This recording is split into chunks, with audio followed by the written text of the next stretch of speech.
আজ আমরা আপনাদের এমন একটি ঘটনা শোনাব যা শুনে আপনার হৃদয় কেঁপে উঠবে এবং আপনি ভাবতে বাধ্য হবেন যে আমরা কোন সমাজে বাস করছি। এটি একটি নেক পরেজগার বিধবা মহিলার কাহিনী, যিনি দিনরাত কোরআনের তালিম দিতেন। লোকেরা তার দরজা থেকে দোয়া নিয়ে যেত। ইজ্জত, লেহাজ এবং শারম তার দ্বিতীয় নাম ছিল। কিন্তু তারপর একদিন এমন কিছু ঘটল যে একটি বৃদ্ধ লোক, যার সম্পূর্ণ জীবন গুনাহে কাটিয়েছে, যিনি জিনা, শারাব এবং জিল্লাতের চিহ্ন ছিলেন, তিনিই সেই বিধবা মহিলাকে হামিলা করে দিয়েছেন। সম্পূর্ণ পাড়া চিৎকার করতে লাগল, লোকেরা শোর মচাতে লাগল। আওয়াজ এলো, তাকে বের করে দাও, তাকে সাঙ্গাসার করো। এই মহিলা গুনাহের জিন্দা মিসাল। কিন্তু তারপর একদিন সেই মহিলা, যার উপর সবাই থুতু দিয়েছে, যার উপর সবাই তোহমাত লাগিয়েছে, সবার সামনে একটি বাচ্চা নিয়ে দাঁড়িয়ে গেল। জুবান বন্ধ হয়ে গেল, হৃদয় লরজ গেল। এটি শুধু একটি মহিলার উপর ইলজামের কাহিনী নয়, এটি প্রত্যেক জুবানের সাজা, যা কারো ইজ্জতকে বিনা সবুতের নোচ ডালে। এই ঘটনাকে সম্পূর্ণ জানার জন্য আমাদের সাথে থাকুন। বিসমিল্লাহির রহমানির রহিম। জ্যোতি যখন মাগরিবের আজান গুঞ্জিতে শুরু করল, তখন চারদিকে যেন নীরবতা ছেয়ে গেল। প্রত্যেক জিনিসের উপর নীরবতা ছড়িয়ে পড়ল। পাখি পশু তাদের নিজেদের ঘরে ফিরতে শুরু করল এবং মানুষ আল্লাহর সামনে মাথা নত করে তার অনুগ্রহের উপর শকর আদা করতে লাগল। যখন চারদিকে অন্ধকার ছড়িয়ে পড়তে শুরু করল, তখন একটি ছায়া সেই সবুজ রঙের ফটক থেকে ধীরে ধীরে বেরিয়ে এলো। সেই বাড়িটি, যা অনেকগুলো বাড়ির মাঝে লুকিয়েছিল। সেই বাড়িতে একটি বিধবা মহিলা বাস করত, যিনি ৪০ বছরের ছিলেন। সেই বাড়িতে তিনি একাই থাকতেন। তার কোনো আত্মীয়, কোনো প্রিয়জন এই দুনিয়ায় উপস্থিত ছিল না। সেই মহিলা সম্পর্কে সকলে বলতো যে তিনি খুব নেক এবং তাহাজ্জুদ গুজার মহিলা। অপরিচিত পুরুষদের থেকে পর্দা করতেন। পাড়ার কোনো পুরুষের সাথে তার কখনো জরুরি কথাও হয়নি। তিনি বাড়ি থেকে বেরোলে বড় চাদরে নিজেকে ঢেকে বের হতেন। পুরুষদের তুলনায় মহিলাদের সাথে তার ব্যবহার খুব ভালো ছিল। প্রত্যেকের সাথে তিনি অখলাকের সাথে ব্যবহার করতেন। তিনি খুব মিলনসার ছিলেন। তার নাম রোয়েনা ছিল। আজ পর্যন্ত তার বাড়িতে পাড়ার লোকেরা কখনো কাউকে আসা যাওয়া করতে দেখেনি। তা সত্ত্বেও তিনি এই পাড়ায় গত ২ বছর ধরে থাকছেন। সেই দিনে যখন বাতাসে একেবারে নীরবতা ছিল, শীতের ঢেউ আগের তুলনায় আরও তীব্র ছিল, এমন অবস্থায় রোয়েনার বাড়ি থেকে একটি ছায়া প্রত্যেক জিনিস থেকে উদাসীন হয়ে সামনে এগিয়ে যাচ্ছিল। তার হাতে একটি ছোট ট্রে ছিল, যা কাপড় দিয়ে ঢাকা ছিল। এটি জানা বা অনুমান করা কঠিন ছিল যে সেই কাপড়ের নিচে কি আছে। সেই ছায়া প্রত্যেক জিনিস থেকে উদাসীন হয়ে সামনে এগিয়ে যাচ্ছিল। চলতে চলতে সে গ্রাম থেকে কিছু দূরত্বে এসে পৌঁছল এবং সবচেয়ে আলাদা করে তৈরি একটি কুঁড়ে ঘরে ঢুকে গেল। কুঁড়ে ঘরে দিয়ার আলো জ্বলছিল।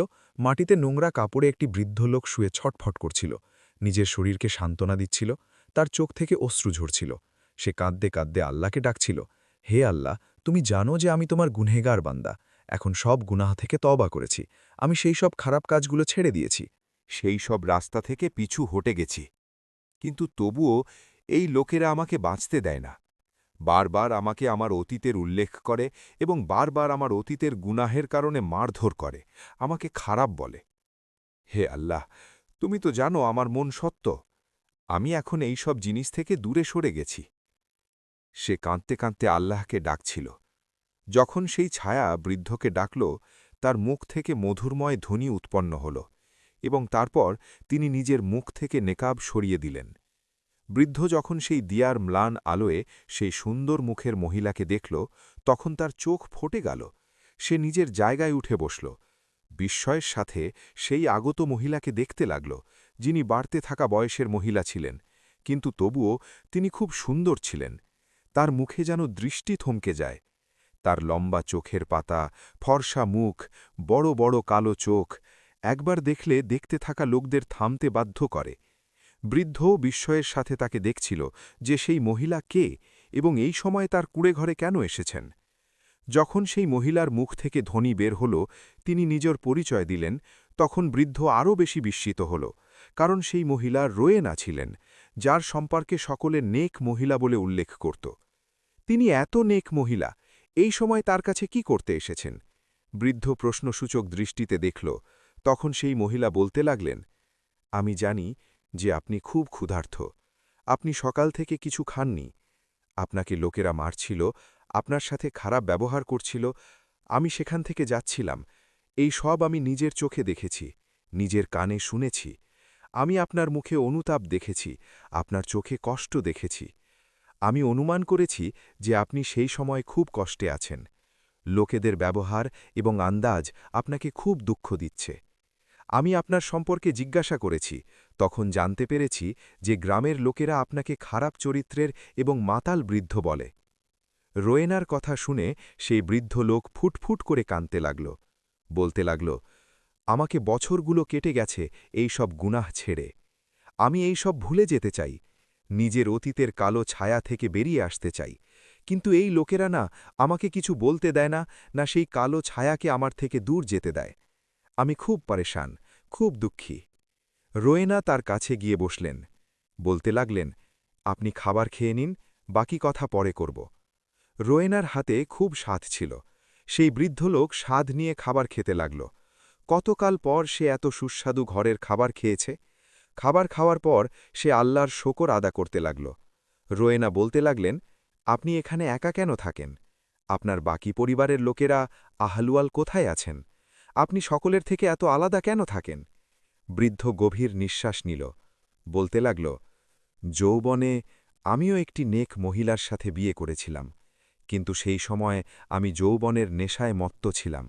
আমি ভালো খারাপের পার্থক্য ভুলে গিয়েছিলাম। আমি শরাব এবং কাবাবে মগ্ন থাকতাম। মা আমাকে অনেক উপদেশ দিয়েছিলেন, আমাকে অনেক খারাপ বলেছিলেন যে আমি যা করছি তা ভুল, আমাকে সব খারাপ কাজ ছেড়ে দিতে হবে। কিন্তু আমি মায়ের কথা এক কানে শুনে অন্য কানে বের করে দিতাম, নিজের স্ত্রীর কোনো কথা শুনতাম না। তিনি তাহাজ্জুদে উঠে আল্লাহর কাছে আমার জন্য দোয়া করতেন যে আল্লাহ আমার স্বামীকে সঠিক পথে আনুক, তাকে নেক কাজের তৌফিক দিক, খারাপকে তার থেকে দূর করুক।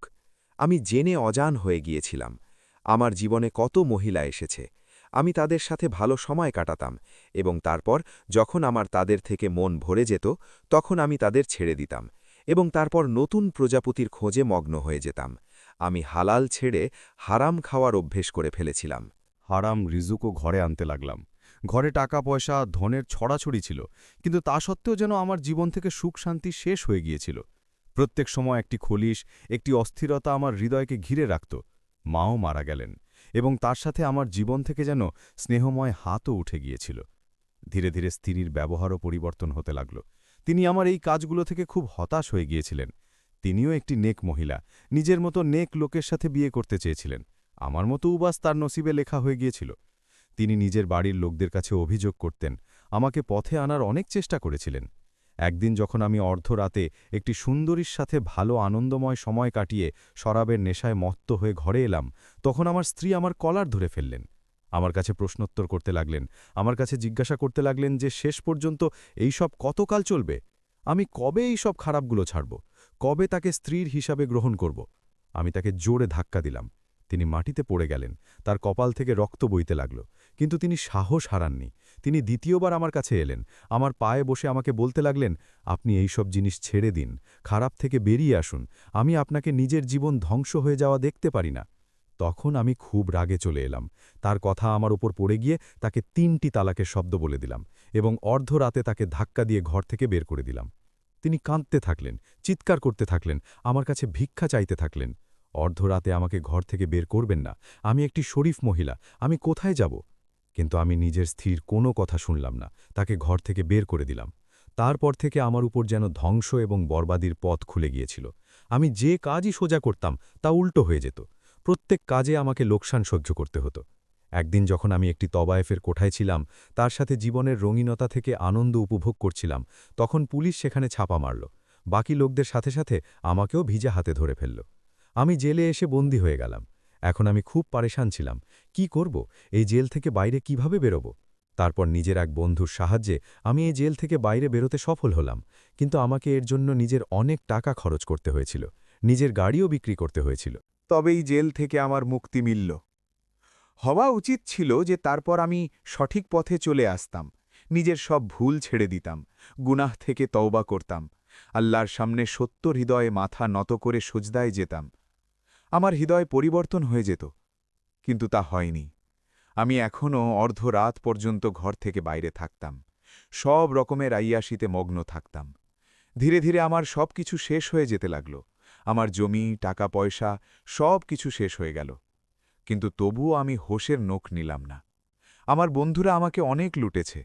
তারপর আমার জীবনে এমন একটি মেয়ে এলো, যাকে দেখে আমি নিজের হোশ হারিয়ে ফেললাম।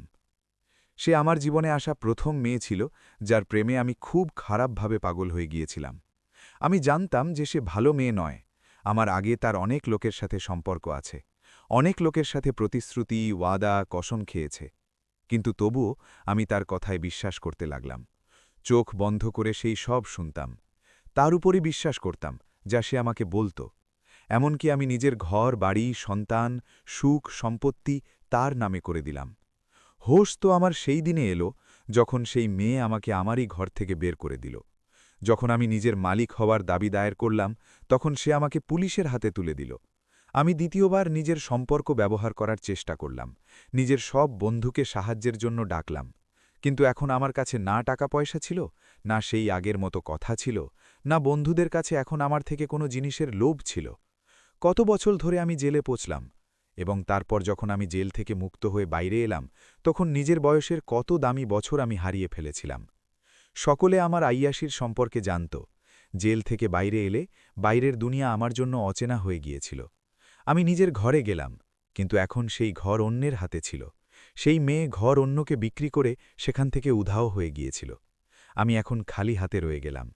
আল্লাহর কর্ম এমন হল যে আমাকে একটি অদ্ভুত রোগও আমার অস্তিত্বে ছড়িয়ে দিল, যা আমাকে লোকদের থেকে দূরে থাকা এবং একাকিত্ব করতে বাধ্য করল।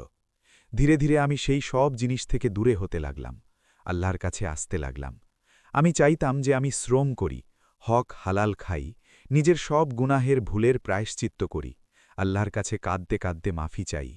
তিনি গফুর রহিম, আমাকে মাফ করে দেবেন।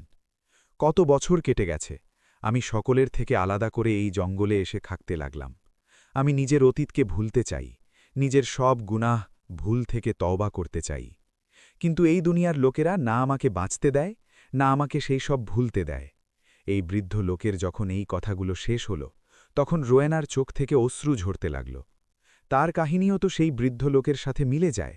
শুধু পার্থক্য এতটুকু যে দুনিয়া তাকে পাকবাজ পারসা মহিলার নামে জানত, তাহাজ্জুদ গুজার মহিলা হিসেবে চিনত।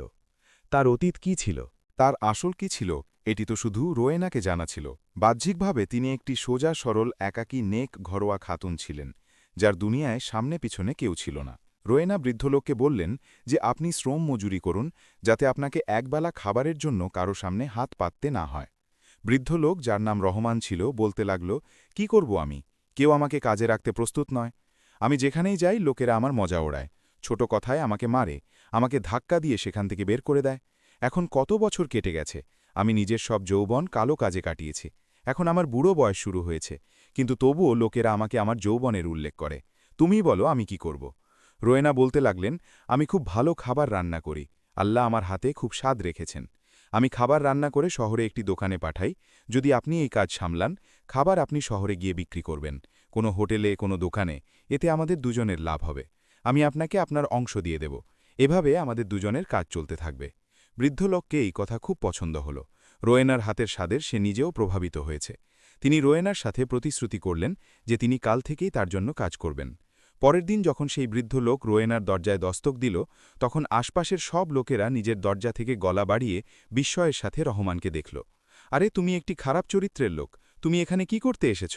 এই বাড়িতে একটি একাকী মহিলা থাকে, যিনি খুব নেক, তোমার মতো লোকদের ঘাসও দেয় না। এখান থেকে চলে যাও। যদি সেই মহিলা তোমাকে দেখেন, তাহলে তিনি আকাশ মাথায় তুলে নেবেন। কিন্তু পাড়ার লোকদের চোখ বিস্ময়ে বিস্তৃত হয়ে গেল যখন তারা দেখল যে সেই মহিলা না শুধু দরজা খুলেছেন, বরং বৃদ্ধ লোককে নিজের বাড়িতে নিয়ে গিয়েছেন। পাড়ার সব লোকেরা পরস্পরে গুঞ্জন করতে লাগল। তারা রোয়েনা সম্পর্কে অদ্ভুত অন্দাজে চিন্তা করতে লাগল, অদ্ভুত কথা করতে লাগল। আরে, এই মহিলা তো পাড়ায় কারো সাথে কথা বলে না, কারো সামনে আসে না, আমাদের সবার থেকে তো পর্দা করে। এবং এই বৃদ্ধ লোক, যিনি সারা জামানার খারাপ নাম, তাকে এই নিজের বাড়িতে নিয়ে গিয়েছে। কিন্তু কেন? এই বৃদ্ধ লোকের একাকী মহিলার বাড়িতে কি কাজ? পাড়ার সব লোকের মনে এই প্রশ্ন ছিল। রোয়েনা কখনো এই লোকদের ঘাসও দেয়নি, না এদের সাথে অপ্রয়োজনে কথা বলতেন। এমন অবস্থায় এই লোকদের মনে এই প্রশ্নগুলো উদয় হওয়া কোনো অস্বাভাবিক কথা ছিল না। এখন এটি প্রতিদিনের রুটিন হয়ে গিয়েছিল। প্রতিদিন সেই বৃদ্ধ লোক রোয়েনার বাড়িতে যেত, তাকে খাবার নিয়ে চলে যেত, এবং তারপর সন্ধ্যায় তার বাড়িতে ফিরে আসত। কতক্ষণ ধরে বাড়ির ভিতরে বসে থাকত, এবং তারপর যখন ফিরে যেত, তখন পাড়ার সব পুরুষ তাকে নিজের ঘেরাওয়ে নিয়ে নিত। তোমার এই বাড়িতে কি কাজ? তুমি এই একাকী মহিলার সাথে মিলতে এখানে কেন আসো? এই মহিলার সাথে তোমার কি সম্পর্ক? তখন রহমান তাদের বলল যে আমি এই মহিলার সাথে শুধু কাজ করছি, তার খাবার নিয়ে শহরে গিয়ে বিক্রি করি এবং আমাকে এই জিনিসের উপযুক্ত মজুরি মিলছে। বাকি আমার এই মহিলার সাথে কোনো লেনদেন নেই। আমার তার সাথে কোনো সম্পর্ক নেই। এখন সেই মহিলা রহমানের সাথে ঘর থেকে বাইরেও যান। প্রায়ই যখন তার জরুরি কাজ হতো তখন শহরেও যেতেন। তখনও পাড়ার লোকদের এইসব দেখে খুব রাগ হতো। গ্রামের লোকেরা বলতে লাগল যে যা কিছু এই মহিলা করছেন এটি সঠিক নয়। আমরা তাকে খুব নেক মহিলা মনে করতাম, খুব উচ্চ চরিত্রের, ভালো গুণের মালিক মনে করতাম। কিন্তু এই মহিলা খুব অদ্ভুত, আমাদের বোঝার বাইরে। গ্রামের কোনো লোককেও মুখ দেয় না, শুধু এই বৃদ্ধ লোককে ঘরে ঢুকিয়ে রেখেছে, যার খ্যাতি ভালো নয়। এই লোকদের গ্রাম থেকে বাইরে বের করে দেওয়া উচিত। এরা গ্রামে অশ্লীলতা ছড়াচ্ছে। এই লোক কোনোভাবেই বিশ্বাস করার যোগ্য নয়। এই লোক সারা যৌবন যে কালো কাজে কাটিয়েছে সেই সব থেকে আমরা ভালোভাবে পরিচিত। যদি এই লোকদের খোলা ছুটি দেওয়া হয়, তাদের এখান থেকে বাইরে না করা হয়, তাহলে গ্রামের মহিলা এবং মেয়েদের উপর খারাপ প্রভাব পড়বে। কত মেয়ে এই মহিলার কাছে পড়তে যায়। আমাদের নিজেদের মেয়েদের তুলে নেওয়া উচিত। রোয়েনা না শুধু সেলাই শেখাতেন, বরং তিনি পাড়ার মেয়েদের কুরআন পাকেরও তালিম দিতেন। তার সাথে সাথে তিনি খুব ভালো খাবার রান্নায় দক্ষ ছিলেন। তিনি নিজের এই ক্ষমতা থেকেও খুব লাভ উঠিয়েছিলেন। আগে তো কারো কাছে রোয়েনার জাত সন্দেহজনক মনে হতো না, কিন্তু এখন সকলে খটকাতে লাগল। বৃদ্ধ লোকের প্রতিদিন রোয়েনার ঘরে আসা যাওয়া সকলের চোখে এই দুজনকে সন্দেহজনক করে তুলেছিল। একদিন যখন রোয়েনা বৃদ্ধ লোকের সাথে শহরে গেলেন, তখন ফিরে আসার সময় তার সাথে আরেকটি মেয়েও ছিল। সেই মেয়েকে নিয়ে ঘরে চলে গেলেন। পাড়ার লোকেরা রোয়েনাকে তার সম্পর্কে প্রশ্ন করল। তখন বললেন, এটি আমার অতিথি, এক দুদিনে ফিরে যাবে। সেই মেয়েটিও রোয়েনার মতো পর্দা করত। নিজের মুখকে তিনি নেকাব দিয়ে ঢেকে রেখেছিলেন। দেখতে তিনি খুব নিরীহ এবং কম বয়সী মনে হতো। পাড়ার মহিলারা তো নিজের ঘরের পুরুষদের কারণে রোয়েনার ঘরে আসা যাওয়া ছেড়ে দিয়েছিল, কারণ এখন তার খ্যাতি সকলের চোখে খারাপ হয়ে গিয়েছিল। কিন্তু এই নতুন মেয়ের জাতের এমন কৌতূহল তাদের মনে বসে গিয়েছিল যে তারা নিজের পুরুষদের কথা উপেক্ষা করল এবং বাহানা করে রোয়েনার ঘরে ঘুরতে শুরু করল। পাড়ার একটি মহিলা সেই মেয়ের একটি ঝলক দেখে ফেলল। তার একটি ঝলক দেখে সে মুগ্ধ হয়ে গেল। তিনি পাড়ার সব মেয়ে এবং মহিলাদের এই কথা বললেন যে রোয়েনার ঘরে আসা অতিথি মেয়েটি কত সুন্দর, এমন সুন্দর যে তাকে দেখে চাঁদও লজ্জা পাবে। এই মহিলাদের প্রশংসা পাড়ার বাকি মহিলাদের হৃদয়ে কৌতূহল জাগিয়ে তুলেছিল, এবং পাড়ার পুরুষরাও সেই মেয়ের একটি ঝলক দেখতে ব্যাকুল হয়ে উঠল। তারা মেয়ের এত প্রশংসা শুনেছে যে তাদের হৃদয়ে সেই অদৃশ্য মেয়ের জন্য কামনা ভরা অনুভূতি জন্ম নিতে লাগল, এবং পাড়ার সব অবিবাহিত ছেলেরা তার সাথে বিয়ে করার স্বপ্ন দেখতে লাগল। কিন্তু না তো রোয়েনা নিজে ঘর থেকে বাইরে বেরোতেন, না সেই মেয়েকে বাইরে আসতে দিতেন। একদিন যখন পাড়ার কিছু মহিলা মেয়েকে দেখতে ঘরে গেল, তখন রোয়েনা বলে দিলেন যে তিনি তাকে ফিরিয়ে দিয়েছেন। এখন তার ঘরে কেউ নেই। পাড়ার মহিলারা মুখ ছুলিয়ে ফিরে এলো। পাড়ার কিছু লোক অর্ধরাতে দেওয়াল লাথিয়ে রোয়েনার ঘরে ঢোকার চেষ্টা করল। সেই রাতে রোয়েনা নিজের ঘরে ঘুমাচ্ছিলেন যখন তাকে বাইরে খটকার আওয়াজ শোনা গেল। তাকে স্পষ্ট অনুভব হচ্ছিল যেন কেউ দেওয়াল লাফিয়ে ঘরে এসেছে। রোয়েনার হৃদয় ধক করে উঠল। তিনি তাড়াতাড়ি নিজের জায়গা থেকে উঠলেন। সামান্য দরজা খুলে বাইরে দেখলেন, তখন উঠোনে কিছু ছায়া চলাফেরা করতে দেখা গেল। রোয়েনা জোরে জোরে চিৎকার করতে শুরু করলেন। তার চিৎকারের আওয়াজ শুনে সেই লোকেরা ভয় পেয়ে গেল এবং সেইভাবে দেওয়াল লাথিয়ে পালিয়ে গেল। যখন পাড়ার মহিলারা রোয়েনার আওয়াজ চিনে তার ঘরের দরজা খটখটাতে শুরু করল, তখন রোয়েনার প্রাণ যেন তার শরীরে ফিরে এলো। এত বছরে প্রথমবার তাকে নিজের পাড়ার লোকদের কারণে একটি শান্তির অনুভূতি হল, যেন তিনি একা নন। তার হেফাজতের জন্য, তার সাথে দেওয়ার জন্য তার আশপাশে অনেক লোক উপস্থিত আছে। রোয়েনা তাদের এই সব বললেন। পাড়ার লোকেরা বিস্ময়ের সাথে তাকে দেখতে থাকল, কারণ আজ পর্যন্ত এই পাড়ায় কখনো এমন কোনো ঘটনা ঘটেনি, না কখনো রোয়েনার সাথে আজ থেকে আগে কেউ এমন ঘৃণ্য খেল খেলার চেষ্টা করেছে। পাড়ার লোকেরা সেখান থেকে ফিরে গেল এবং পরের দিন আবার সেই খেল খেলা হল। এখন রোয়েনার ধৈর্যের উত্তর দেওয়া হল। যখন সন্ধ্যায় সেই বৃদ্ধ লোক তার ঘরে এলো, তখন বলতে লাগলেন, আজ আপনি আমার ঘরে থাকুন। আপনি জানেন যে আমি একা এবং কোন মুশকিলে আছি। আমাকে আপনার সাহায্যের প্রয়োজন। যে কোনো সময়ে আমাকে আপনার সাহায্যের প্রয়োজন হতে পারে। আপনার ঘরে থাকা খুব জরুরি। যদি আপনি আমার ঘরে থেকে যান তাহলে আমার নিশ্চিন্ততা থাকবে। বৃদ্ধ লোক বলতে লাগল, আমার এখানে থাকতে কোনো আপত্তি নেই, কিন্তু এই পাড়ার লোকেরা যারা আগেই আপনাকে এত খারাপ নাম করে তারা আপনার জীবন হারাম করে রেখেছে। কি এই কথায় আপনাকে আরও তং করবে না? আপনার জীবন উজাড় করবে না? রোয়েনা বলতে লাগলেন, আমার জীবন তো আগেই জাহান্নাম হয়ে গিয়েছে। আমি খুব মুশকিলে জীবনযাপন করছি। আমার জন্য তো এক এক মুহূর্ত খুব মুশকিলে কাটছে। আপনি জানেন না যে আমি কত কষ্টে আছি। একটি ভয় আমাকে ঘিরে রেখেছে। যদি এই লোকদের আমার বা সেই মেয়ের খবর জানা যায়, যদি সেই লোকেরা এখানে পৌঁছে যায়, তাহলে কি হবে?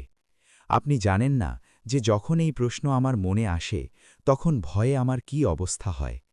বৃদ্ধ লোক রোয়েনাকে সান্ত্বনা দিল, তাকে সাহস দিল, সব ঠিক হয়ে যাবে। আমি আজ রাতে আপনার ঘরেই থাকব। এই রাত সেই বৃদ্ধ লোক উঠোনে খাট পেতে শুয়ে কাটিয়েছে। অর্ধরাতের সময় ছিল যখন বৃদ্ধের চোখ কারো উঠোনে লাফানোর আওয়াজে খুলে গেল। তার কাছে একটি মোটা লাঠি রাখা ছিল। যখন তিনি দেখলেন যে কেউ দেওয়াল লাফিয়ে ভিতরে আসছে, তখন তিনি নিজের জায়গা থেকে উঠলেন এবং সেই লোকদের উপর ঝাঁপিয়ে পড়লেন। সেই লোকেরা সংখ্যায় বেশি ছিল। তারা বৃদ্ধকে নিয়ন্ত্রণে নিয়েছিল, কিন্তু বৃদ্ধ লোক খুব শক্তিশালী ছিল। তিনি এত সহজে তাদের জালে ধরা পড়ার মতো ছিলেন না, না তাদের এভাবে সেখান থেকে বের হতে দেওয়ার মতো ছিলেন।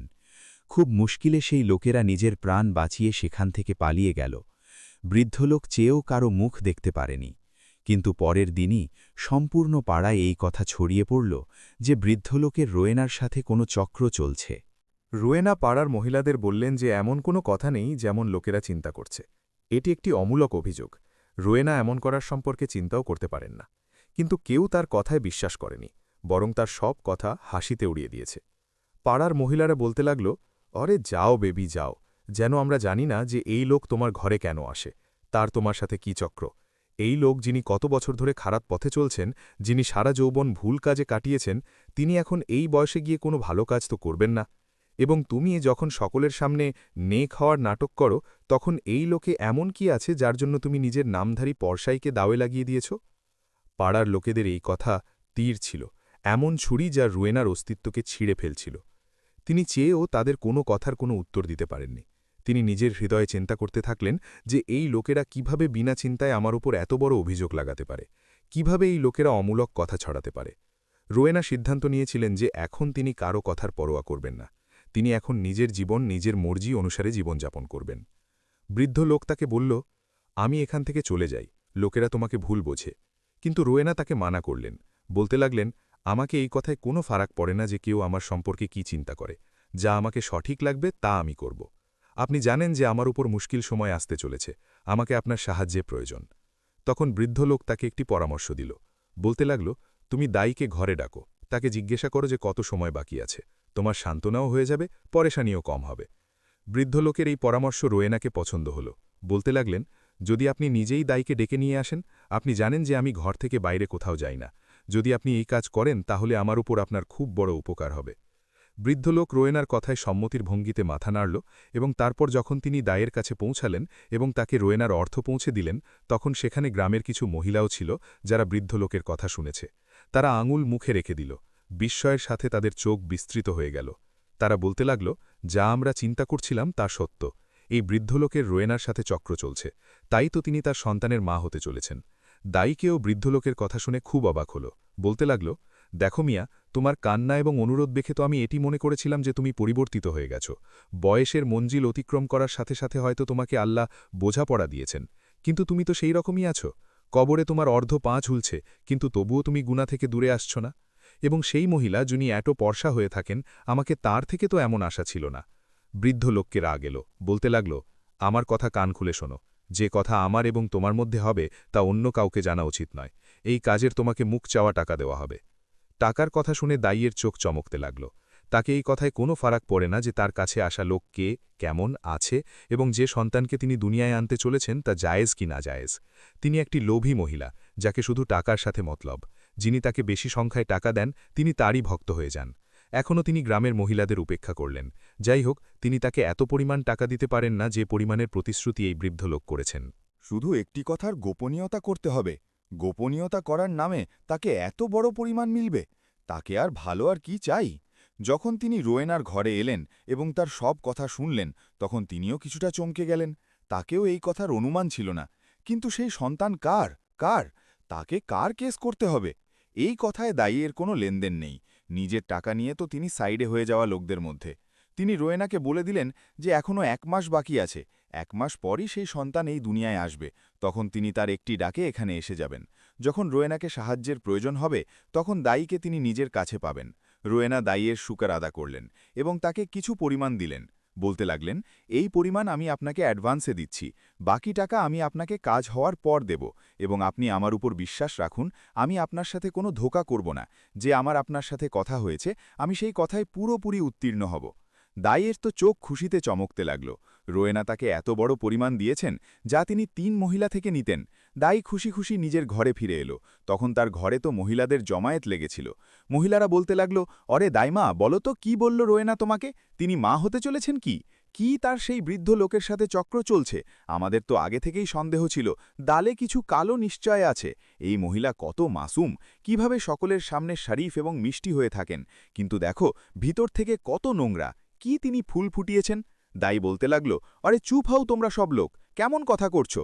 একটি মহিলা সম্পর্কে এমন কথা বলা তোমাদের শোভা দেয় না। তিনি যেমনই হন, যাই হন, তোমাদের থেকে অনেক ভালো।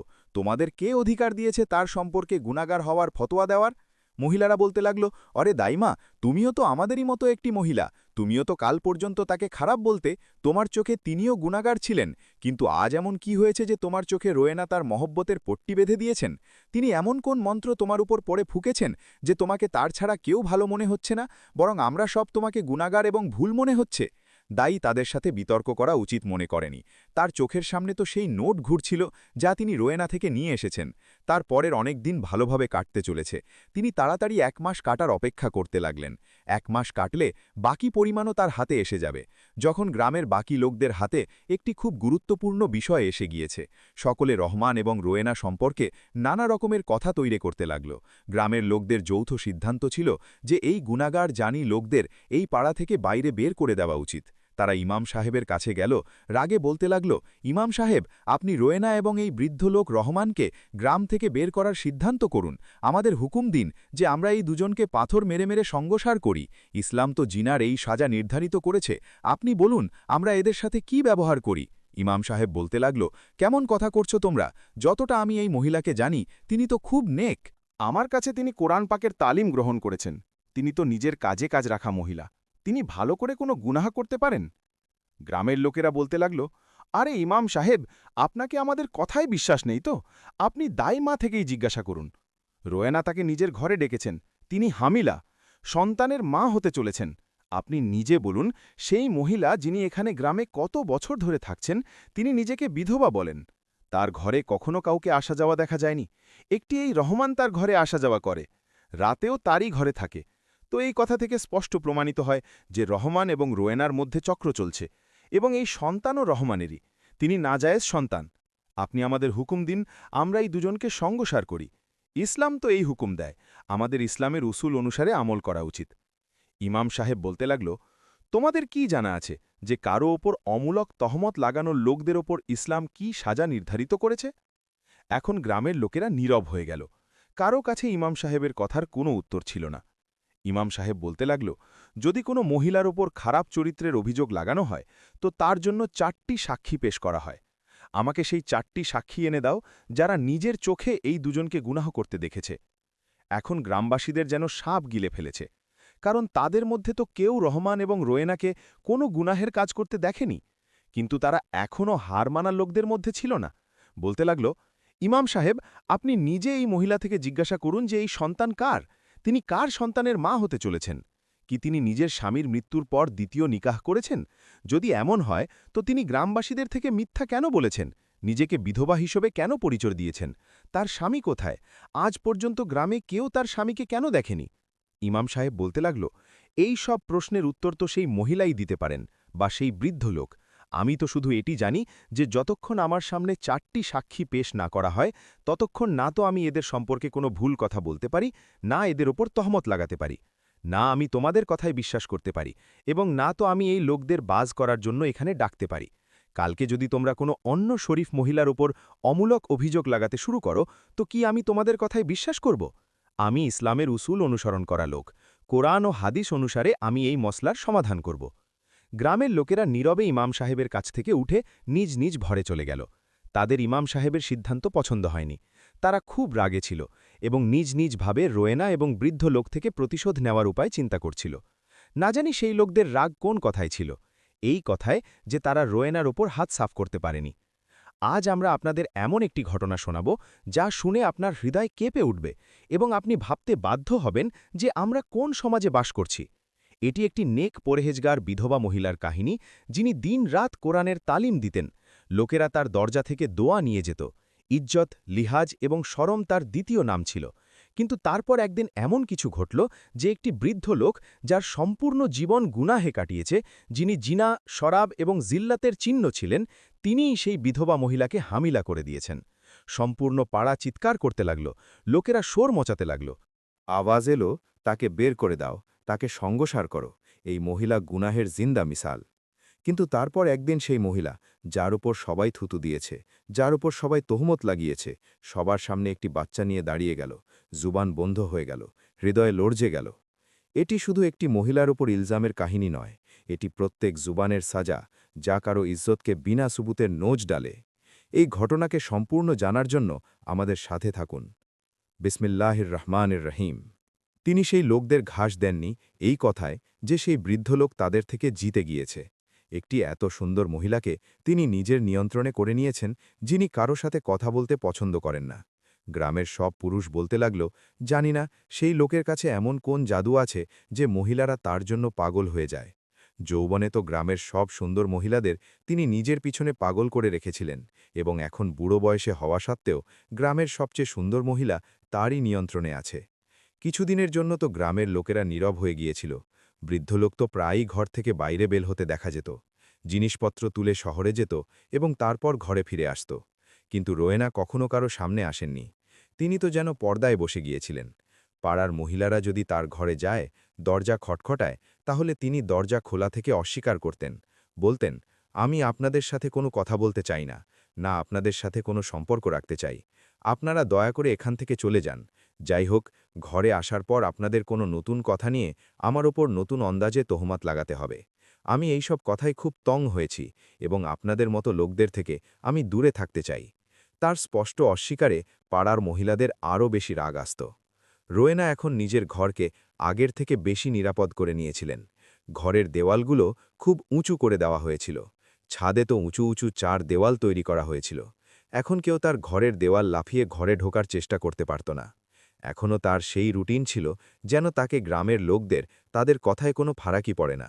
গ্রামের লোকেরা বৃদ্ধ লোককে পথে আটকাত, তার সাথে খারাপ কথা বলত, তাকে মারত, অনেকবার তার খাবার ফেলে দিত, তার থেকে টাকা ছিনিয়ে নিত, তার ক্ষতি করত।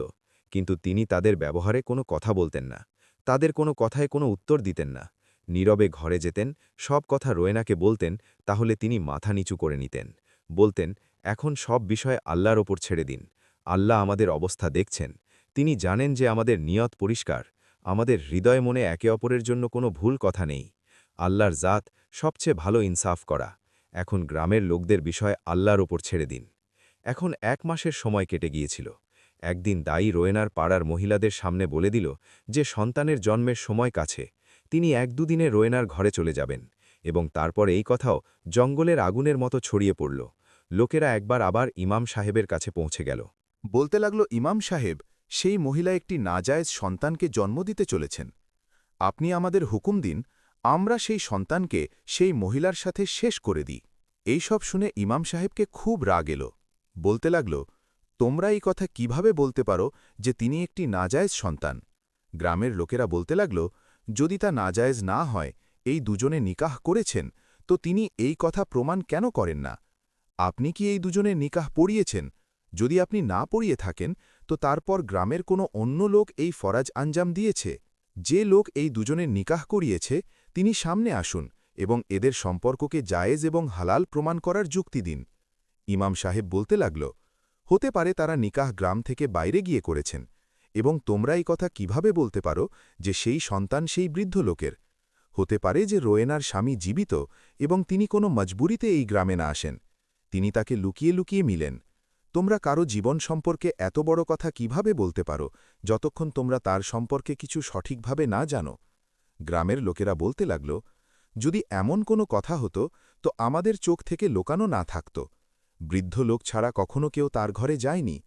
শুধু আপনি এখন রোয়েনাকে এখানে ডাকুন এবং আমাদের সামনে সিদ্ধান্ত করুন।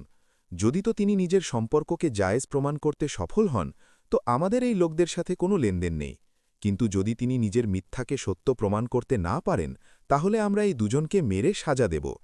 দুনিয়ার জন্য তাদের উদাহরণের নমুনা বানিয়ে দেব, যাতে এরপর কোনো কেউ এই গুনাহের কাজ না করতে পারে। এখন গ্রামের সব লোক এক জুবান হয়ে এই কথা বলতে লাগল। ইমাম সাহেব বলতে লাগল, এই অবস্থায় সেই মহিলাকে সেই চৌবারায় ডাকা উচিত নয়, আমাদের তার ঘরে গিয়ে কথা বলা উচিত। কিন্তু গ্রামের লোকেরা জেদ করল, বলতে লাগল, সেই মহিলা সেই চৌবারায় আসবেন এবং গ্রামের সব লোকদের সামনে সত্য বলবেন। মজবুরি ইমাম সাহেব রোয়েনাকে ডাকার হুকুম দিয়ে দিলেন। কিছুক্ষণ পর রোয়েনা তাদের সামনে ছিলেন। ইমাম সাহেবের সাথে সাথে গ্রামের সব লোক রোয়েনাকে দেখে বিস্মিত হয়ে গেল। ইমাম সাহেব রাগে গ্রামবাসীদের দিকে মুখ ফিরিয়ে বললেন, তোমরা এই মহিলার ওপর এত বড় তহমত লাগিয়েছ। তোমরা বলেছ যে বৃদ্ধ লোকের নাজায়েজ সন্তানের মা হতে চলেছেন, কিন্তু এই মহিলা তো কোথাও থেকে হামিলা মনে হচ্ছে না। এখন তো তোমরা বলো, এই মিথ্যার তোমাদের কি সাজা দেওয়া যাবে? গ্রামের লোকেরা নিজেরাই বিস্মিত পরেশান ছিল। বলতে লাগল, ইমাম সাহেব, আমরা নিজেরা দাইমাকে তার ঘরে আসা যাওয়া দেখেছি এবং দাইমা নিজেই এই কথা বলেছেন যে এক দুদিনে সন্তানের জন্ম হতে চলেছে। এর অর্থ এটি যে দাইমা আমাদের থেকে মিথ্যা বলেছেন। সাজা আমাদের না, সেই দায়ীকে দেওয়া উচিত যিনি এত বড় তহমত লাগিয়েছেন এবং আমাদের গুমরাহ করেছেন। এখন গ্রামের সব লোক নিজের প্রাণ বাঁচানোর জন্য একজোগান হয়ে বলল, দায়ী আমাদের গুমরাহ করেছে, মিথ্যা বলেছে, তাকে সাজা দেওয়া যাবে। দায়ী শুনে খুব পরেশান হয়ে গিয়েছিল। বলতে লাগল, আমার এতে কোনো দোষ নেই। রোয়েনা, তুমি আমাকে বাঁচাও, এই লোকদের সত্য বলো, না হলে এরা আমাকে মেরে ফেলবে। আমার ছোট ছোট সন্তান আছে, যদি আমাকে কিছু হয় তো আমার সন্তানদের কি হবে? এদের কে খেয়াল রাখবে? এদের বলো, আমি কোনো মিথ্যা বলিনি, কোনো তহমত লাগাইনি। আমি যা বলেছি এক এক শব্দ সত্য। রোয়েনা বলতে লাগল, দায়ী যা বলেছেন তা সত্য। আপনাদের মধ্যে কেউ দাইমাকে কোনো কথার সাজা দেবেন না। সন্তানের প্রশ্ন তো আপনাকে আমি শীঘ্রই এই কথার উত্তর দিয়ে দেব, কিন্তু এখন আমার ঘরে যাওয়া খুব জরুরি। এই সময় আমি দায়ীকে নিয়ে নিজের ঘরে যাচ্ছি। আমাকে এই সময়ে দাইমার খুব প্রয়োজন। আমি আপনার সাথে প্রতিশ্রুতি করছি যে কাল এই সময় এখানে এসে সব গ্রামবাসীদের সামনে আমি সত্য বলব এবং নিজেকে নির্দোষ প্রমাণ করে রাখব, এবং তারপর সেই লোকদের এই কথার সাজা মিলবে যারা আমার উপর অমূলক অভিযোগ লাগিয়েছে। ইমাম সাহেব বিস্মিত, পরেশান ছিলেন। শেষ পর্যন্ত এই বিষয় কি? সেই মহিলা দেখতে হামিলা মনে হচ্ছে না। উপর থেকে তিনি এটিও বলছেন যে দায়ী মিথ্যা বলেনি। শেষ পর্যন্ত এই চক্র কি? এই কথা তো গ্রামে কোনো লোককেও বোঝা যাচ্ছে না। সকলে বিস্মিত, পরেশান ছিল। পরের দিন যখন সব লোক সেখানে জমা হয়ে গেল, তখন রোয়েনা সেখানে এলো। তার বাহুতে একটি ছোট সন্তান ছিল। তিনি সন্তানকে নিজের থেকে চেপে ধরে রেখেছিলেন এবং তাকে ভালোবাসা করছিলেন। ইমাম সাহেব তাকে দেখে নিজের জায়গা থেকে উঠে দাঁড়িয়ে গেল। তিনি প্রকৃতির এই অলৌকিকতায় বিস্মিত ছিলেন। তাদের একেবারেই বোঝা যাচ্ছে না শেষ পর্যন্ত এই সব কিভাবে সম্ভব। রোয়েনা বলতে লাগল, কাল যে সন্তানের জন্ম হয়েছে তা এই সন্তান। ইমাম সাহেব ঝুঁকে সন্তানের মুখ দেখলেন। তিনি খুব নিরীহ এবং খুব সুন্দর সন্তান ছিল। বিস্মিত চোখে নিজের আশপাশের লোকদের দেখছিল এবং তারপর ভয় পেয়ে তিনি কাঁদতে শুরু করল। রোয়েনা বলতে লাগল, এই সন্তান আমার ঘরে জন্ম নিয়েছে, দাইমাই জন্ম করিয়েছেন, কিন্তু আমি এই সন্তানের মা নই। এখন যেন সব লোকদের সাপ গিলে ফেলেছে। সবার মুখ খোলা খোলা থেকে গেল। রোয়েনা, যদি এই সন্তান তোমার ঘরে জন্ম নিয়েছে তো তুমি তার মা। এখন রোয়েনা গভীর নিঃশ্বাস নিয়ে নীরব হয়ে গেল। ইমাম সাহেব বলতে লাগল, বোন, আমি সকলের কথা শুনে বোঝা যাচ্ছে না যে সত্য কি, আসল বিষয় কি। আমি নিজে মানসিকভাবে জড়িয়ে গিয়েছি। যদি আপনি খোলাখুলি সব কথা আমাকে বলেন তোই আমি কোনো সিদ্ধান্ত করতে পারি, সত্য এবং মিথ্যার পার্থক্য বর্ণনা করতে পারি। এখন রোয়েনা গভীর নিঃশ্বাস নিয়ে থেকে গেল। বলতে লাগল, আমি জানি যে আমার সম্পর্কে গ্রামের লোকেরা কেমন কেমন কথা করছে। আমার এবং এই বৃদ্ধ লোকের সম্পর্কে ভুল কথা ছড়ানো হচ্ছে। আমাদের চরিত্রকে সন্দেহজনক করা হচ্ছে। আমাদের সম্পর্কে এমন শব্দ ব্যবহার করা হচ্ছে যা সব করার সম্পর্কে এখন আমি কখনো চিন্তাও করতে পারি না। হ্যাঁ, আমি নিজের জীবনে অনেক গুনাহ করেছি, অনেক ভুল হয়েছে আমার থেকে, কিন্তু এখন আমি সত্য হৃদয়ে তওবা করেছি। আল্লাহ আমাকে তওবায় অটল থাকার তৌফিকও দিয়েছেন। কিন্তু এর সত্ত্বেও এই লোকেরা আমার জাতের টুকরো টুকরো করে ফেলেছে, আমাকে খারাপ চরিত্রের মহিলা বলা শুরু করেছে। ইমাম সাহেব বলতে লাগল, তো তোমার কাছে একটি সমাধান ছিল, তুমি গ্রামের মহিলাদের এই লোকদের মুখ বন্ধ করে দিতে, তুমি এই বৃদ্ধ লোকের সাথে নিকা করে নিতে, তো তোমার সম্পর্ক জায়েজ ঘোষিত হয়ে যেত, তারপর কেউ এই কথায় আপত্তি করতে পারত না। রোয়েনার চোখে অশ্রু এসে গিয়েছিল। বলতে লাগল, আমি কখনো কারো সাথে ধোঁকা করিনি, কখনো কারো সাথে ভুল করিনি, এবং আমি এই বৃদ্ধ লোককেও ধোঁকা দিতে চাই না। হ্যাঁ, আমার হৃদয়ে খুব বড় চিন্তা এসেছে যে আমি নিকাহের মতো পবিত্র বন্ধনে বাধা পড়ি, কিন্তু আমি এই লোককে ধোঁকা কিভাবে দিতাম, তাকে সত্য কিভাবে লোকাতাম। আমি জানি যে অনেক লোক আমার সাথে বিয়ে করতে চায়, নিজের জীবনে অন্তর্ভুক্ত করতে চায়, কিন্তু আজ আমি গ্রামের সব লোকদের সামনে একটি কথার স্বীকার করতে চাই। মা কে, এই কথার উত্তরও আমি আপনাদের সব লোকদের অবশ্যই দেব। সবাই শ্বাস আটকে রোয়েনার কথা শুনছিল। তিনি বলতে লাগল, সেই সময় আমি 17-18 বছরের ছিলাম, যখন আমার সাক্ষাৎ জাহিদের সাথে হয়েছিল। আমি একটি খুব সুন্দর স্বপ্নের দুনিয়ায় থাকা মেয়ে ছিলাম। বই পড়া, নভেলে হারিয়ে থাকা, এটিই আমার ব্যস্ততা ছিল। আমি জীবনের তিক্ততা না তো কখনো সহ্য করেছি, না তো কখনো কোনো কষ্টে গিয়েছি, কিন্তু যখন আমার জীবনে জাহিদের প্রবেশ হল, তখন আমি জানলাম যে মহব্বত কি হয়, এবং যখন মহব্বত দূরে হয় তো কষ্ট কিভাবে দেয়। জাহিদ আমাকে খুব খারাপভাবে নিজের কথার জালে ফাঁসিয়ে নিজের ভালোবাসায় খুব খারাপভাবে পাগল করে দিয়েছে। আমি তার বলায় এসে নিজের ঘরের লোকদের ধোঁকা দিয়ে চলেছি। তিনি আমাকে দুনিয়ায় সবচেয়ে সত্য মনে হতো, তার ছাড়া আমাকে সব মিথ্যা লাগত। তার মহব্বতে আমি হৃদয় প্রাণ থেকে বিশ্বাস করে এসেছি। ঘরের লোকদের একদিন আমার সম্পর্কে জানা গেল, এবং আমার ঘরের লোকেরা তো খুব খারাপভাবে পরেশান হয়ে গেল। তারা কখনো স্বপ্নেও চিন্তা করতে পারেনি যে আমি কোনো ছেলের সাথে এই হদ পর্যন্ত যেতে পারি। তখন আমার ঘরের লোকেরা আমার নিজের কাজিনের সাথে মঙ্গল করিয়ে দিল, শীঘ্রই বিয়ে করার সিদ্ধান্ত করে নিল। আমি নিজের ঘরের লোকদের অনেক বোঝালাম যে আমি জাহিদ ছাড়া কোনো অন্যের সাথে বিয়ে করতে পারি না, এমন করার আগে আমি মরে যাব, কিন্তু আমার ঘরের লোকেরা আমার কথা মানেনি। বিনা জাহিদের সাথে মিলে তিনি তার সম্পর্কে যেন সব কিছু জানেন, কিন্তু আমি তার মহব্বতে পাগল হয়ে গিয়েছিলাম। তার ছাড়া কোনো অন্যের সাথে বিয়ে করা মৃত্যুর সমান ছিল। যখন আমি জাহিদকে এই সব বললাম, তো বলতে লাগল, তুমি নিজের ঘরবাড়ি ছেড়ে আমার সাথে চলো, আমরা দুজনে এখান থেকে খুব দূরে চলে যাই, আমরা পালিয়ে বিয়ে করব। জাহিদের কথা শুনে এক মুহূর্তে আমার হৃদয় যেন ভয় পেয়ে গিয়েছিল। আমি তাকে বললাম, আমি নিজের মা বাবার ছাড়া কিভাবে থাকব, তাদের কিভাবে নারাজ করতে পারি।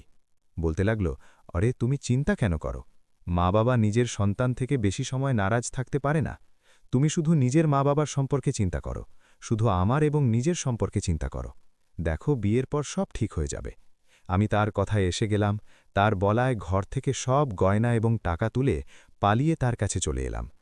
কিছুদিন ধরে তিনি আমার জাত থেকে খুব লাভ উঠিয়েছেন।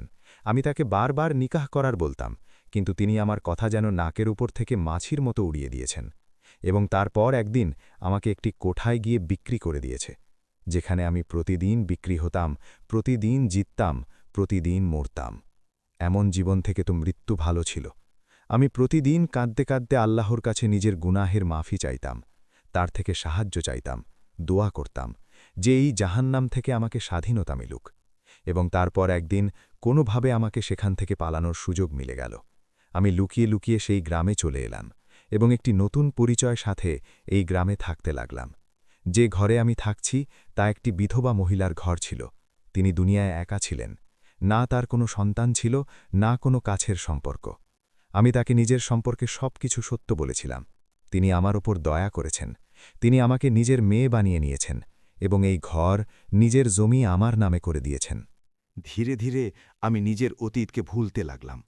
সেই মুহূর্ত আমার হৃদয়ে চায় যে নিজের মা বাবার সাথে মিলতে চাই, তাদের থেকে নিজের মাফি চাই, কিন্তু তারপর এটি চিন্তা করে থেমে যাই যে কোন মুখে তাদের সামনাসামনি হব। এই মধ্যে আমার একবার রহমানের সাথে সংক্ষিপ্ত সাক্ষাৎ হয়েছিল। আমি সেই বৃদ্ধ লোককে লোকদের থেকে মার খেতে দেখেছি, কাঁদতে কাঁদতে লোকদের থেকে অনুরোধ করতে দেখেছি, তো আমাকে তার উপর দয়া এসে গিয়েছিল। আমাকে জানা গেল যে এটিও নিজের অতীতে অনেক ভুল করেছে।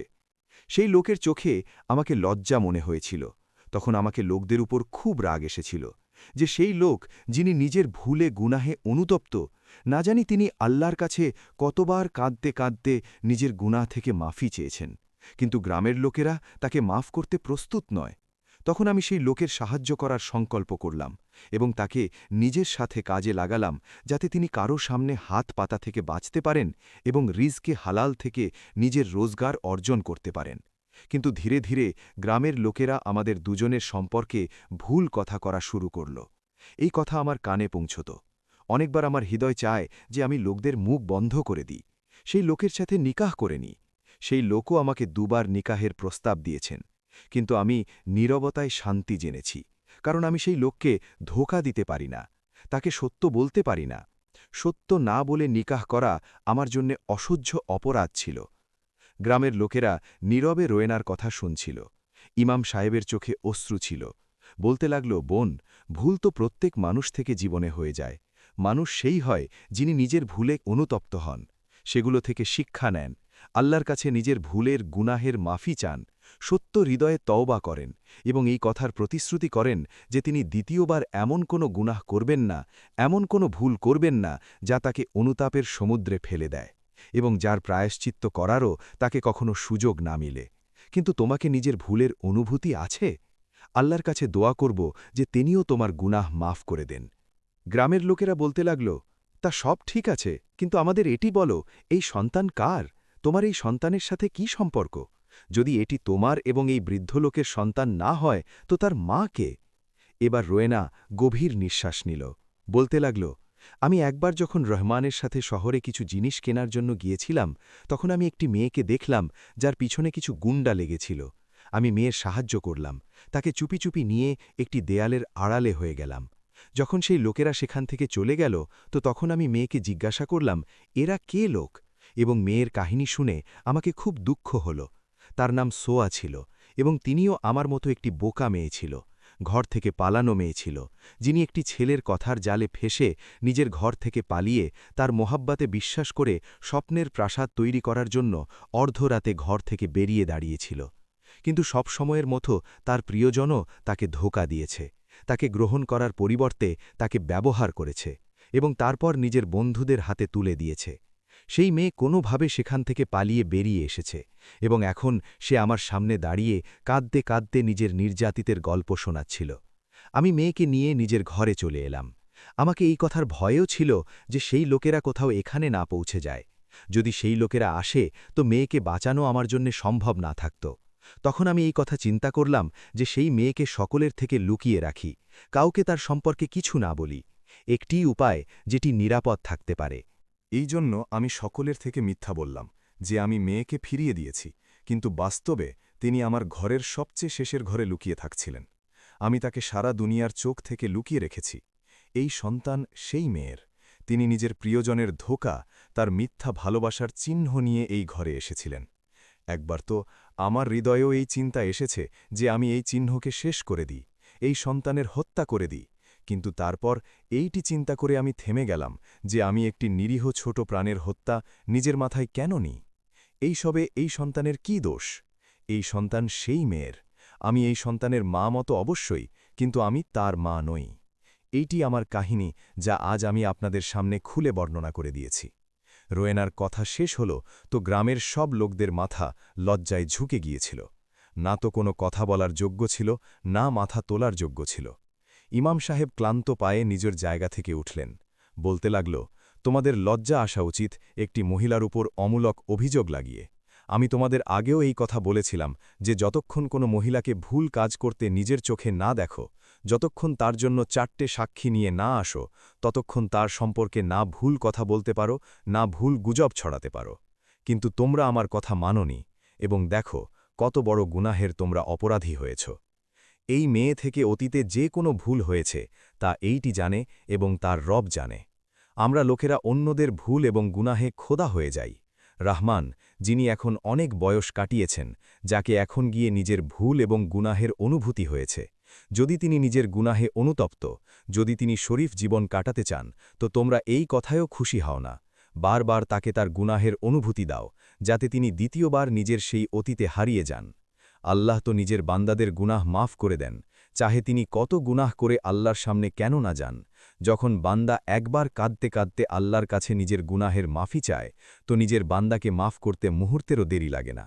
কিন্তু আমরা মানুষ না জানি কেন জমিনের খোদা হয়ে যাই, নিজের সব ভুল এবং কমতি ভুলে অন্যদের গুনাহে সাক্ষী হয়ে যাই। ইমাম সাহেবের কথা সকলের হৃদয়ে প্রভাব ফেলছিল, সকলে লজ্জিত ছিল, কিছু লোকের চোখ থেকে অশ্রু ঝরছিল। তারা রোয়েনার সাথে সাথে ইমাম সাহেবের থেকে মাফি চাইল, রহমানের সামনে হাত জোড়ে তার থেকেও মাফি চাইল, বলতে লাগল, আমরা তোমার থেকে খুব লজ্জিত। আজ ইমাম সাহেব আমাদের চোখ খুলে দিয়েছেন, আমাদের নিজের ভুলের অনুভূতি হয়েছে। আজকের পর আমরা তোমাকে তোমার অতীতের তানা দেব না, না তোমাকে তোমার গুনাহের স্মরণ করাব। জীবনে প্রথমবার রহমানের বুক থেকে একটি শান্তিপূর্ণ নিঃশ্বাস বের হয়েছিল। আজ তিনি নিজের হৃদয়ে নিশ্চিন্ততা অনুভব করছিলেন। রোয়েনাও সেই সন্তান নিয়ে ঘরে চলে এসেছিলেন। কিছুক্ষণ কেটে গিয়েছিল যখন দরজায় দস্তক হল। দরজা খুলল তো সামনে সেই বৃদ্ধ লোক দাঁড়িয়েছিল, তাকে নিয়ে ঘরের ভিতরে চলে এলো। আজ রোয়েনার চোখ ঝুঁকেছিল, তিনি সেই বৃদ্ধ লোকের দিকে দেখা থেকে এড়িয়ে চলছিলেন। তখন রহমান বলতে লাগল, আমি তোমার সাথে নিকাহ করতে চাই, ইজ্জত সাথে নিজের জীবনে অন্তর্ভুক্ত করতে চাই। তোমাকে এই কথায় আপত্তি তো নেই? রোয়েনা বিস্মিত ছিল যে তার সম্পর্কে সত্য জেনেও কিভাবে নিজের জীবনে অন্তর্ভুক্ত করার সিদ্ধান্ত করতে পারে। যখন এই প্রশ্ন রোয়েনা জিজ্ঞাসা করল তো বলতে লাগল, দেখো, দুধের ধোয়া তো কেউ হয় না, গুনাহ আমিও করেছি, গুনাহ তুমিও করেছ। কিন্তু এটি আমাদের সমাজ এমন যে পুরুষের গুনাহকে তো তারপরও ভুলে যায়, কোনো হদ পর্যন্ত মাফ করে দেয়, কিন্তু মহিলার গুনাহকে কখনো ভোলে না। কিন্তু এখন আমি এমন করব না, না আমি কখনো নিজের অতীতকে স্মরণ করব, না তোমাকে কখনো তোমার অতীতের স্মরণ করাবো, বরং আমরা সব কিছু ভুলে নতুন করে নিজের জীবনের শুরু করব। আমরা বর্তমানে জীবন যাপন করব, না অতীতের চিন্তা পালন করব, না ভবিষ্যতের চিন্তা করে পরেশান হব। রোয়েনা রহমানের সাথে নিকাহ করে নিয়েছিলেন এবং সেই লোকেরা শান্তিপূর্ণ জীবন কাটাতে লাগল। গ্রামেরই একটি ছেলে রোয়েনার ঘরে থাকা মেয়েকে নিজের স্ত্রী বানিয়ে নিয়েছিল। রোয়েনা তার থেকেও এই কথার নিশ্চয়তা নিয়েছিলেন যে তিনি কখনো নিজের স্ত্রীকে তার অতীতের ভুলের তানা দেবেন না, কখনো সেই ভুলকে ঘা না বানাবেন। সেই ছেলে প্রতিশ্রুতি করল যে তিনি সত্য হৃদয়ে কিয়াকে নিজের স্ত্রী বানাবেন, কখনো তাকে অতীত স্মরণ করাবেন না, এবং এভাবে কিয়াও নিজের নতুন জীবনের শুরু করল।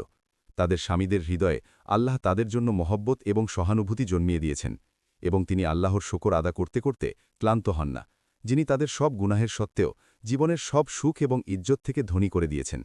নিঃসন্দেহে আল্লাহ নিজের বান্দাদের থেকে এক মায়ের থেকেও ৭০ গুণ বেশি মহব্বত করেন। এই কাহিনী থেকে আমাদের এই শিক্ষা মেলে যে মেয়েরা ছেলেদের মহব্বতে এবং তাদের প্রেমের প্রতিশ্রুতিতে এসে নিজের মা বাবা, নিজের ইজ্জত এবং নিজের ঘর ছেড়ে পালিয়ে যায়, তাদের চিন্তা করা উচিত যে তাদের পরিণতি প্রায়ই রোয়েনা এবং সোয়ার মতোই হয়। চাঁদ মিষ্টি শব্দ, মিথ্যা প্রতিশ্রুতি, সময়ের অনুভূতি এবং বদলে সারা উমরের অনুতাপ, ভাঙা সম্মান, রুষ্ট নসিব এবং একটি এমন জীবন যাকে তিনি কখনো মা বাবার কাছে নিয়ে ফিরতে পারেন না। কখনো কখনো যা আমাদের মহব্বত মনে হয় তা বাস্তবে ধ্বংসের শুরু হয়। মা বাবার কথা শোনা দুর্বলতা নয়, আসল বুদ্ধি। তিনি থামান্ত শত্রুতা করেন না, বরং তিনি দুনিয়ার সেই সত্য জানেন যা থেকে তুমি এখনও অপরিচিত। আমার অনুরোধ যে নিজের জীবনকে নিজের মা বাবার দোয়ার ছায়ায় কাটাও, কারণ তাদের থেকে বেশি কেউ তোমার খয়েরখা হতে পারে না। ইজ্জত সাথে জীবনযাপন করতে হলে মহব্বতের আগে বুদ্ধি এবং স্বপ্নের আগে সত্যকে জায়গা দাও। এই কাহিনী থেকে আমাদের এই শিক্ষা মেলে যে বিনা প্রমাণে কারো ওপর তহমত লাগানো বা অভিযোগ গড়া গোনাহ। আমাদের লোকদের বাহ্যিক বা অতীতের ভিত্তিতে তাদের সিদ্ধান্ত নেওয়া উচিত নয়। সত্য তওবা করা ব্যক্তিকে মাফ করা এবং তাকে দ্বিতীয়বার জীবন শুরু করার সুযোগ দেওয়া জরুরি। রোয়েনা এবং রহমানের চরিত্র সহানুভূতি, সাহায্য এবং সমাজের চাপের মোকাবেলা করার গুরুত্বকে উজ্জ্বল করে। এই কাহিনী আমাদের শেখায় যে নেকি এবং সত্যতা প্রায়ই মুশকিলের মোকাবেলা করে, কিন্তু শেষে জয় সত্যের হয়। আল্লাহর জাত ইনসাফ পছন্দ করেন এবং তিনি প্রত্যেক বান্দাকে তার নিয়ত এবং আমল অনুসারে দেখেন। যদি আপনাকে আমাদের কাহিনী পছন্দ হয়েছে তো ভিডিওকে লাইক করুন, চ্যানেলকে সাবস্ক্রাইব করুন, যাতে আমাদের আসা প্রত্যেক ভিডিও আপনাকে মিলতে থাকে। এর সাথে আমাদের এটি বলুন যে আপনি কোন গ্রাম থেকে বা শহর থেকে আমাদের শুনছেন। কমেন্ট করে নিজের শহরের নাম অবশ্যই বলবেন।